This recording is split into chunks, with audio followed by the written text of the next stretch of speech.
अस्सलाम वालेकुम, मैं हूँ फ़ायज़ा और आप देख रहे हैं फ़ायज़ा किचन। और आज जो रेसिपी आपके साथ मिलके मैं बनाऊंगी वो है होममेड फुल्कियों की रेसिपी। तो जो बाज़ार से हम फुल्कियाँ लेकर आते हैं ना, उससे भी ज़्यादा ये क्रिस्पी और मज़ेदार सी टेस्टी सी ये फुल्कियाँ घर में रेडी होंगी। तो आपने इस रेसिपी को लास्ट तक लाजमी देखना है। इसमें बहुत सारी टिप्स और ट्रिक्स इस रेसिपी को लेकर होंगी जो मैं आपके साथ शेयर करूँगी, और बहुत सारी आपको मैं बताऊँगी इसमें टिप्स के जिनको आप फॉलो करेंगे और उसके बाद जब आप इस रेसिपी को बनाएंगे तो बिल्कुल परफेक्ट सी आपकी ये रेसिपी बनेगी। और अगर आज की ये रेसिपी आपको अच्छी लगे तो मेरे चैनल को सब्सक्राइब कीजिएगा। तो चलें अब जल्दी से हम ये रेसिपी स्टार्ट करते हैं। तो आधा किलो मैंने बेसन लिया है और उसके बाद हाफ टी स्पून अजवाइन और 1 टीस्पून नमक का मैं इस्तेमाल करूँगी इस रेसिपी में, और साथ में हाफ टी स्पून ज़ीरा और half tea spoon baking soda का इस्तेमाल होगा, और साथ में पानी की कोई क्वांटिटी नहीं है क्योंकि हमने इसे एक लेई बनानी है। तो जितनी हम लोगों को चाहिए होगा पानी, उसके मुताबिक हम पानी का इस्तेमाल करेंगे पेस्ट बनाने के लिए। और बेसन को अच्छी तरह से मैंने छान लिया था और उसके बाद अब इसमें मैं पानी डाल रही हूँ बेसन में। तो आपने 3-4 स्टेप में अंदर पानी डालना है, एकदम से अंदर पानी नहीं डालना क्योंकि हमें बेसन बहुत ज़्यादा पतला नहीं चाहिए। तो बस अंदर थोड़ा सा पानी डाला और डाल के फिर इसको मैं मिक्स कर रही हूँ, और उसके बाद दोबारा से थोड़ा सा पानी डाला है और डाल के तो मिक्स करना है। और मिक्स करके एक्चुअली में हमने एक बहुत अच्छा सा जैसे पेस्ट होता है ना, उस तरह का हमने पेस्ट बनाना है बेसन का। और आप इन फुल्कियों को बनाकर 1 महीने तक आप स्टोर कर सकते हैं। कोई भी कंटेनर आपके पास हो आप उसमें डालकर ऊपर ढक्कन देके आप इन फुल्कियों को स्टोर कर लें 1 महीने के लिए, या कोई भी बैग हो फ्रीज़र बैग उसके अंदर डालकर भी आप रख सकते हैं, या एयर टाइट बैग के अंदर डालकर। तो आप मुझे 10 मिनट लगे थे इस पेस्ट को बनाने के लिए। तो अब आप ये देख सकते हैं कि कितना अच्छा सा ये पेस्ट क्रीमी सा रेडी हो गया 10 मिनट्स में।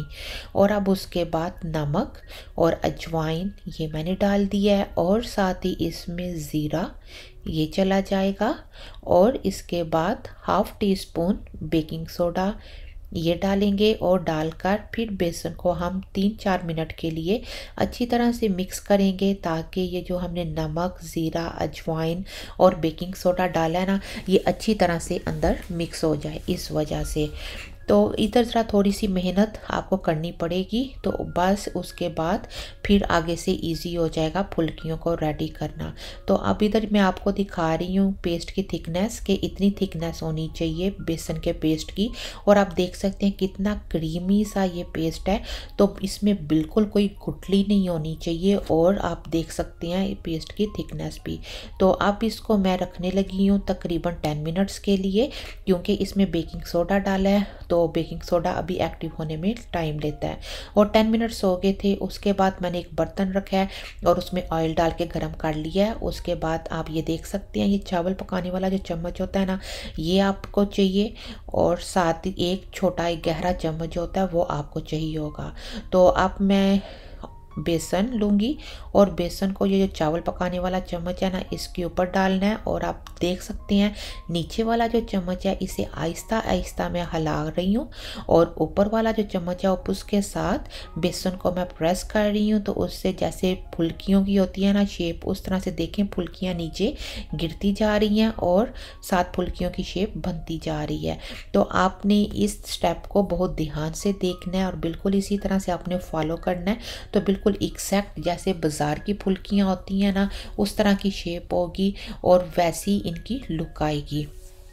और जब आप बेसन डाल रही हैं तो देख रहे हैं कि मिडल में थोड़ी सी फुल्कियाँ एक दूसरे के साथ चिपक गई हैं। तो आपने उधर बिल्कुल भी अपसेट नहीं होना, इसको बस थोड़ा सा पकने दें। उसके बाद इस तरह से चम्मच के साथ आप लाइट सा ऊपर से थोड़ा थोड़ा सा प्रेस करेंगे तो खुद बहुत ये जो फुल्कियाँ थोड़ी सी साथ चिपकी हैं ना, ये खुद बहुत सारी सेपरेट होती चली जाएंगी।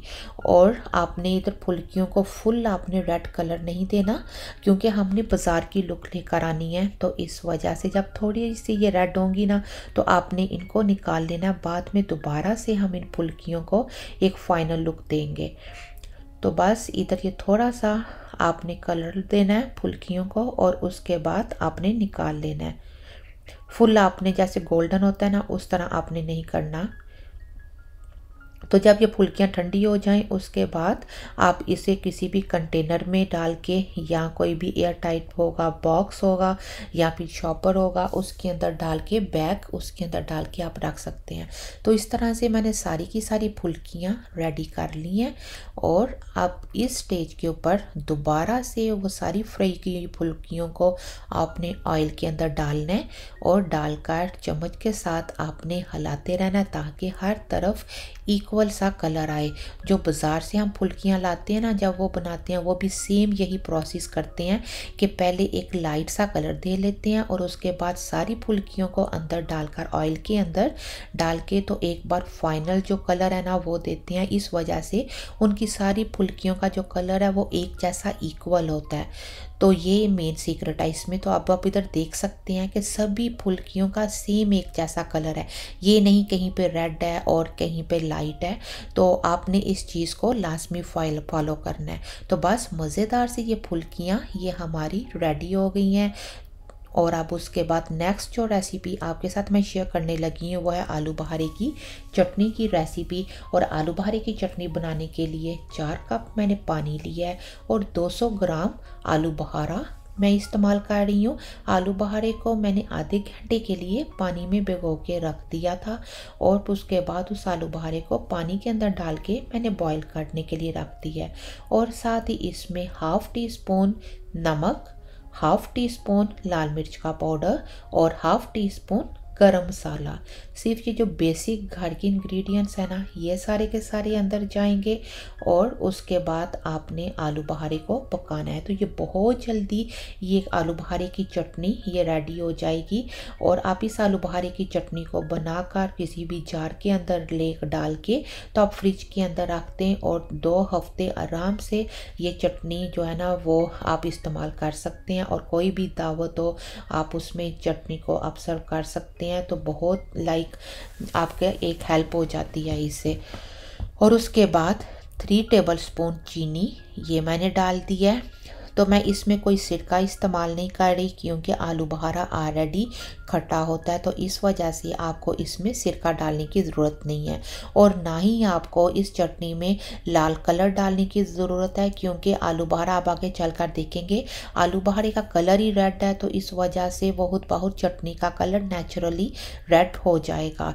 और बस अब ये आलू बहारा जो पानी में डाला है इसको मैं पका रही हूँ सारे मसालों के साथ और तकरीबन 15-20 मिनट लगेंगे तो उसमें ये पानी ड्राई हो जाएगा। तो ये बहुत जल्दी और क्विक आलू बहारे की ये चटनी की ये रेसिपी है।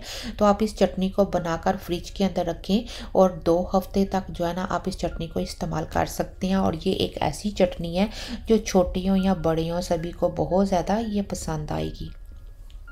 और अब आप इधर देख सकते हैं कि पानी थोड़ा सा ड्राई हो गया है। तो आपकी मर्ज़ी है जितनी आपको सॉस चाहिए ना इस चटनी की उतनी आप पानी रखें। और उसके बाद मैंने 1 टेबलस्पून कॉर्नफ्लावर लिया है और उसमें थोड़ा सा पानी डाल के मैंने मिक्स किया है। मिक्स करके तो उसे चटनी के अंदर मिक्स किया है। और आप इधर देख सकते हैं कि मैं इतना इस चटनी को मैं थिक रख रही हूँ क्योंकि जब ये ठंडी होगी ना चटनी तो उसके बाद इसमें और ज़्यादा थिकनेस आएगी। आपने इस चीज़ का खास ध्यान रखना है। अगर आपने बहुत ज़्यादा थिक कर दी तो ये ठंडी होगी ना जब तो फिर बहुत ज़्यादा ये थिक हो जाएगी।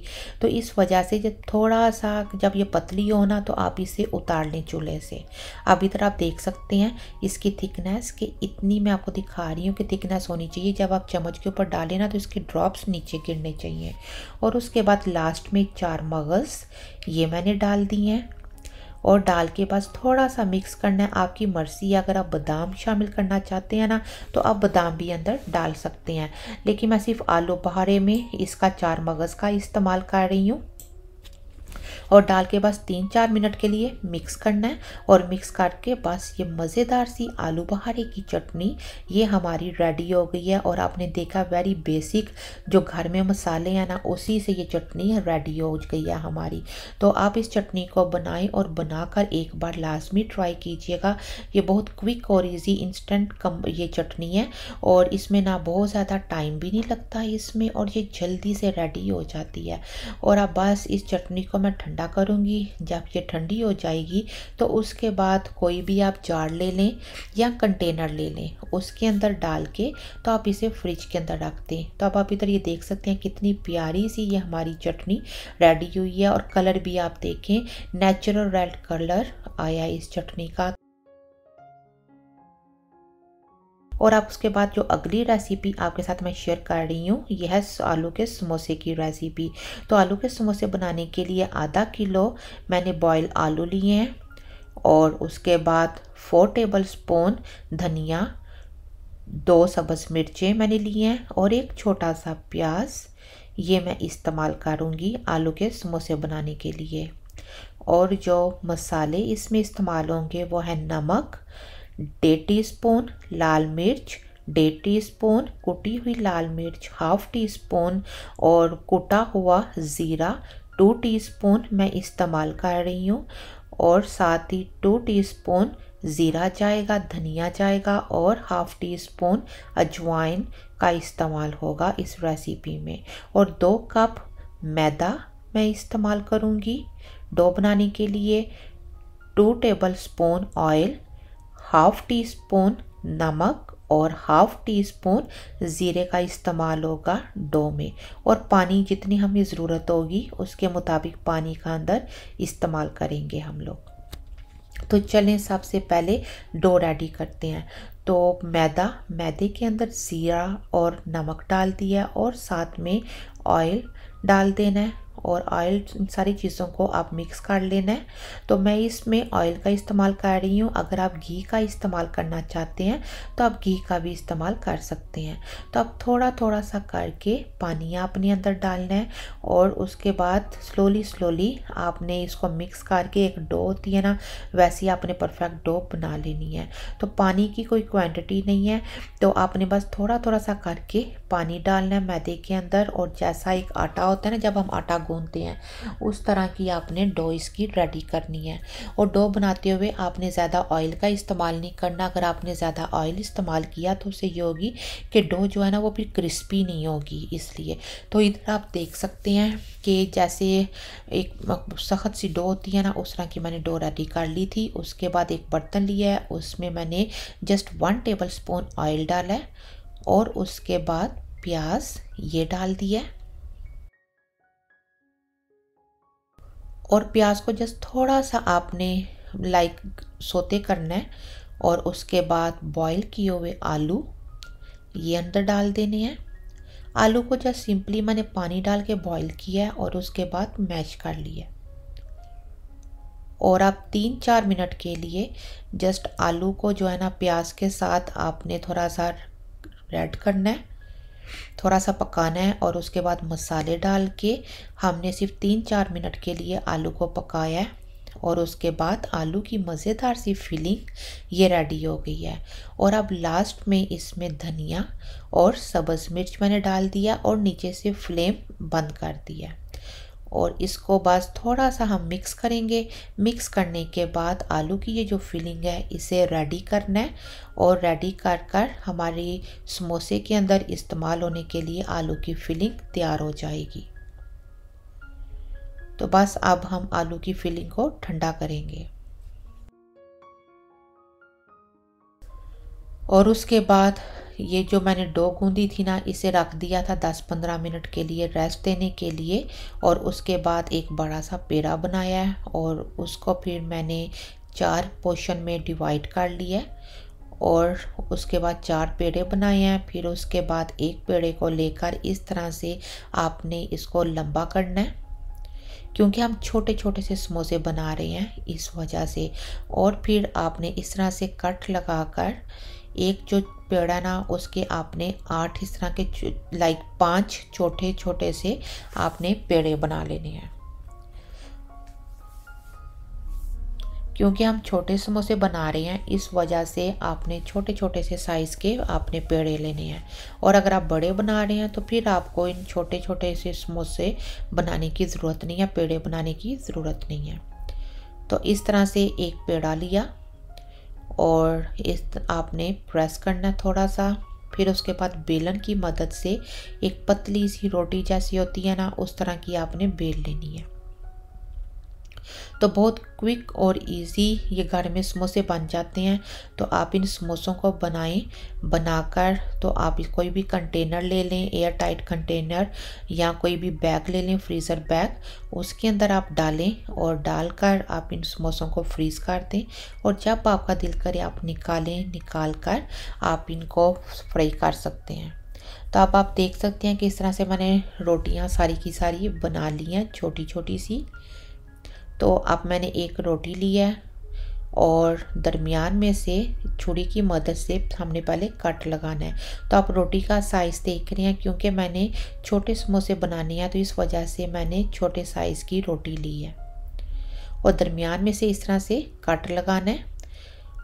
और कट लगाने के बाद जो आप देख रहे हैं कि जो राउंड हिस्सा है ना वो आपकी तरफ होना चाहिए, और जिधर आपने कट लगाया वो उसके अपोजिट होना चाहिए। और फिर आपने उसके जो किनारे हैं ना रोटी के, इस पर जस्ट फिंगर की मदद से थोड़ा थोड़ा सा आपने पानी लगाना है। तो ये जो समोसे हैं ना ये एक्चुअली में बहुत ज़्यादा हेल्पफुल होते हैं कि आप इनको बना के आप रखें। जब भी कोई मेहमान आने वाले हों या चाय का टाइम हो तो आप इनको निकाल कर आप फ्राई कर सकते हैं, या फिर बच्चों को भी आप बना कर दे सकते हैं। और ये जो छोटे समोसे होते हैं ना साइज़ के, ये एक्चुअली में आप बच्चों को भी देना तो वो ख़राब नहीं करेंगे, क्योंकि छोटे छोटा सा इसका साइज़ होगा। तो ये इस तरह से ख़राब नहीं होंगे आपके समोसे। तो मैंने पानी लगाया और पानी लगाने के बाद पहले राइट वाला हिस्सा उठाकर आटे और जो आलू की फिलिंग है उसके ऊपर रखा है, और उसके बाद दूसरा हिस्सा रख के आपने लाइट सा जस्ट ऊपर से इस तरह से प्रेस कर देना है। और प्रेस करने के बाद आप ये देखिए कितना प्यारा सा ये हमारा समोसा रेडी हो गया है। तो अब एक और समोसा मैं आपको बना के दिखाती हूँ। सेम उसी तरह से जो हमने कट किया ना वो दूसरी तरफ हिस्सा जाएगा, और राउंड हिस्सा आपकी तरफ आपने रखना है रोटी का। और थोड़ा थोड़ा सा पानी जो है ना वो आपने किनारों के ऊपर लगाना है।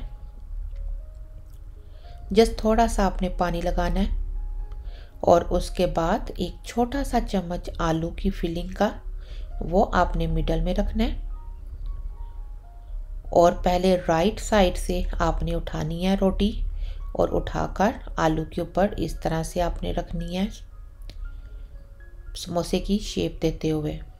और उसके बाद दूसरी उठाकर उसके ऊपर रखकर तो बहुत आराम से आपने ऊपर रखनी है, और ऊपर से थोड़ा प्रेस कर देना है ताकि ये जो कट लगा है ना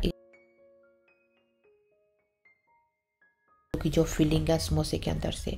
तो मैंने 2 कप से 32 समोसे मैंने बनाए हैं, और उसमें से 16 अभी मैं फ्राई करूंगी, और 16 जो हैं उसे मैंने फ्रीज कर दिया समोसों को। और उसके बाद एक बर्तन में मैंने ऑयल डाला है और ऑयल को थोड़ा सा गर्म किया है। और इधर ये देखें इस तरह से आपको पता चल जाएगा, जब आप थोड़ा सा समोसा अंदर डालेंगे तो पता चल जाएगा कि ऑयल हमारा गर्म है। और फिर आप उसके बाद 1 बाय 1 करके समोसा ये आपने अंदर डाल देना है। ऑयल जो है ना वो ना बहुत ज़्यादा गर्म हो और ना ही बहुत ज़्यादा ठंडा हो, मीडियम ऑयल आपने रखना है। और जब आप अंदर समोसे डालेंगे तो खुद ब खुद समोसे जो है ना आप देख रहे हैं कि ऊपर आ गए हैं, तो इसका मतलब कि ऑयल हमारा अच्छा गर्म है। तो जब आपने समोसे अंदर डालने हैं तो एकदम से आपने हिलाना नहीं। जब नीचे से थोड़े से कलर रेड हो जाएगा उसके बाद फिर आपने इन समोसों को टर्न करना है। तो एक बार तो आप लाजमी इस समोसों की रेसिपी को ट्राई कीजिएगा। बहुत टेस्टी मज़ेदार से क्रिस्पी से ये समोसे ये रेडी हुए हैं। और सेम यही प्रोसेस होगा, और इसके अंदर फिलिंग आप अपनी मर्ज़ी के मुताबिक जो भी आपको फिलिंग पसंद है वो आप इस्तेमाल कर सकते हैं। आप चिकन की फिलिंग कर सकते हैं, कीमे की फिलिंग कर सकते हैं, चीज़ की कोई भी आप पसंद है वो आप कर सकते हैं। तो अब आप ये देखें कितने मज़ेदार से हमारे रेड से क्रिस्पी से समोसे ये हमारे रेडी हो गए हैं। और अब इधर इन समोसों की मैं आपको फाइनल लुक दिखा रही हूँ। तो एक बार तो आप लाजमी इन समोसों की रेसिपी को ट्राई कीजिएगा। और अगर आज की ये रेसिपी आपको अच्छी लगी तो मेरे चैनल को सब्सक्राइब कीजिएगा, और इस वीडियो को शेयर कीजिएगा अपनी फ्रेंड और फैमिली के साथ। तो आप देख सकते हैं कितने प्यारे से ये समोसे ये हमारे रेडी हो गए हैं।